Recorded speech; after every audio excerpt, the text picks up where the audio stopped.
Good afternoon, students. Welcome to our digital class. I prepared this video to give you a basic concept on electricity. Actually, I want to discuss this chapter first because this is the most important chapter of class 10 physics. Okay, let's move on.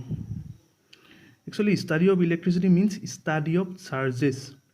And we know that charges are of two types, positive charge and negative charge.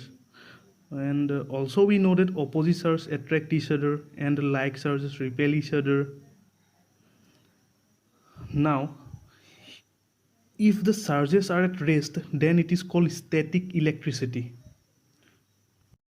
And you might have remembered that if we bring a plastic comb near some very tiny pieces of paper, it will not have any effect on them. If, however, the comb is first rubbed with dry hair and then brought near to the tiny pieces of paper, we find that the comb now attracts the pieces of paper towards itself. So these observations are explained by saying that initially the comb is electrically neutral, so it has no effect on tiny pieces of paper. So this electrically charged comb exerts an electric force on the tiny pieces of paper and attracts them. And these charges are called static electric charge.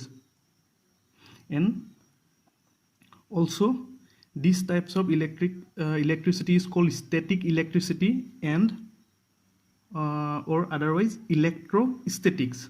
Now, if the charges move, then it is called current electricity, and which is the topic of our discussion.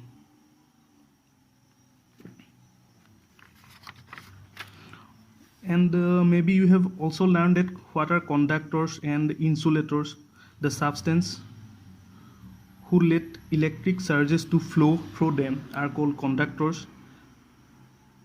That means those substances through which electricity can flow are called conductors, and the substance through which electricity cannot flow are called insulators. And examples of conductors are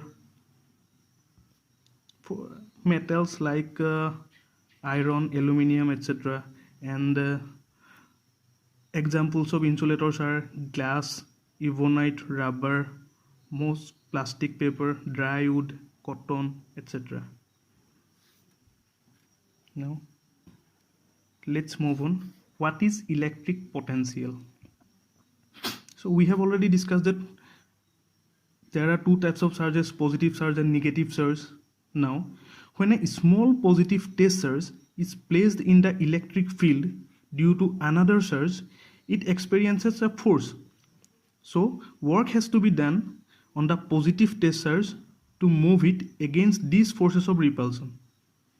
The electric potential at a point in an electric field is defined as the work done in moving a unit positive charge from infinity to that point. You can note it down.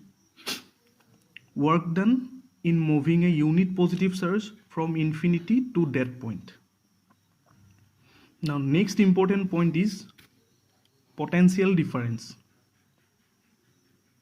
The difference in electric potential between 2 points is known as potential difference.